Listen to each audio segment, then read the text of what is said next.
Welcome, people of the World Wide Web. So it's a Wednesday, so it's another look what I am watching. And what have I been watching? So we have these three down for the list of stuff I've been watching. I've also watched quite a few online, and I will cover a little bit of that later on. So let's get on with it. So we'll start with first. So the first one was this. So last week, me and my wife watched Steel together, and she obviously learned a little bit more about Michael J. Fox. And it obviously mentions and starts off with him doing Teen Wolf. That's how kind of he kind of references obviously the fur out on his face. So she'd never seen it, so I got this out of the collection, and we watched one. Obviously, it's got a very classic scene at the end with the person with the flies down. Interesting fact if you've never seen that before, but yeah, she didn't think it was alright. I really liked it. It's kind of the budding comedy in that. I've never actually seen two once I got this out, so I'm going to keep this out and try and watch the second one with Jason Bateman, which, yeah, that's Jason Bateman as a kid. Who knew? But yeah, it was, I say, it was a good watch. I mean, the animations and that back in the day weren't spectacular, but how he switches and stuff, and it was, your very standalone comedy, you kind of the best friend likes the main friend. I'm not going to get into too much because I don't want to spoil it if anyone hasn't seen it, but I would recommend it. It's a good, it's a good, nice 80s movie. And obviously it's good to see Michael J. Fox. Obviously he wasn't as big when he was making it. It was before he made that before Back to the Future. So yep. So the next one. So this is one a little while. This is I brought when the guys were over or up and down from their respective areas for YouTube. Was The Ghost, or The Ghost Writer as it is called. So this is basically Pierce Brosnan is a former Prime Minister and he lives abroad in America or somewhere. He has written a kind of memoir book, and Hugh McGregor is a ghostwriter, and he gets brought in to kind of make it a better book, basically.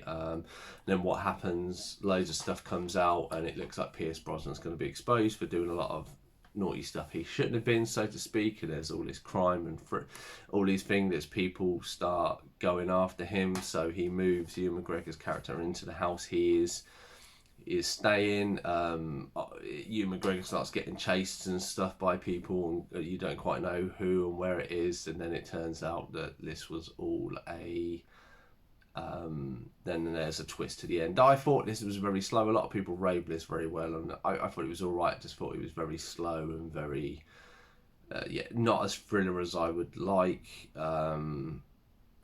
But it was alright. I say it was worth a watch. It's in the collection. I say I would probably revisit again. It's based on a book, and I say everybody reviews it and says it's quite good. It was done by Roman Polanski, which, funny enough, he was arrested and directed most of it from in jail as well, which was a really not something you really hear of.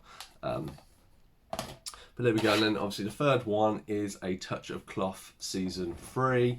So it's taken us a little while to get there. Obviously, Karen Gillian obviously joins the cast for season 3, and obviously this is the last one I did, and yeah, it was really good. I mean, I enjoyed it a little bit more than 2.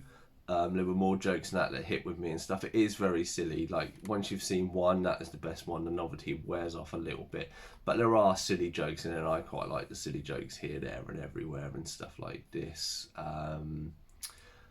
And overall, yeah, John Hannon, he does really well. I've seen him in quite a lot of stuff like Spartacus and other stuff. But this, but it is quite funny to see, like, obviously, like silly things. Like, obviously, this guy is PC ASAP. So when they're like, I'll get these to the lab ASAP. And he's like, oh, yeah, me. And, silly stuff like that goes along the lines. And there's characters that get killed off in this. And, and there's very twists and turns.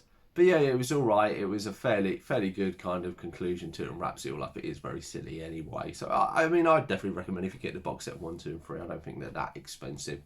They're an hour and a half long, give or take. So yeah, so it's like 3 mini films, or 3 films ish. Basically, I know not many films are 90 minutes every day. So yeah, that was it. And then what do we have? So I normally go to special buy here, but me and my wife have been watching some online stuff, some from Apple TV, and they just, we are struggling to find really good series. But one thing we did recommend, so I get vouchers via work and for Raccoon 10, and I rented Puss in Boots: The Last Wish, and even though it's the same sort of style as the Spider-Verse movie, and I was a big fan of the Spider-Verse movie, I actually thoroughly enjoyed this Puss in Boots movie. you know, the action, the way it's filmed, or the way it's drawn and animated and put together, the story, the characters, the voice, everything just worked for it. And it's, you know, really, I say I'm getting into very much anime and animated movies, and I kind of want to visit a few more of them, because obviously they, you know, there are some really good ones out there, and some I maybe not miss. You know, Pussy Boots, I was not too fussed. I heard a lot of good things at the cinema. Like it was saying it was making a lot of money, but I think it was up against, I want to say, Black Adam. It was released around the time, and then trounced Black Adam after like the first week, which I don't think was too hard. But yeah, that's my Star one. Obviously, I don't know if it's out. It was done in 2022, so it should more or less be out, I believe, to buy now or give, or so it should be soon, hopefully. And I'll definitely be buying a copy and adding it to it. So yeah, so Puss in Boots. I mean, it obviously brings back the little bit of memories, and the film ends with them kind of linking to the Shrek universe. But there is nothing online or that to say that they are going back to it. But I hope this does maybe link onto like maybe Shrek 5, and then they close it off, even though 4 was good enough to close it off anyway. But it'd be good to revisit some of those characters, I think. But yeah, anyway, so a short one for look what I've been watching. Say there are a lot of other stuff I've watched, like The Last Thing He Said and Defending Jacob, and both of those really suffered with the endings. Defending Jacob was based on a book, and they switched it out from what the book ending was, and I think they should have left the book ended in there. And same, it leaves it too ambiguous, and I know there may be that, well, we might get a second season, but it doesn't need it.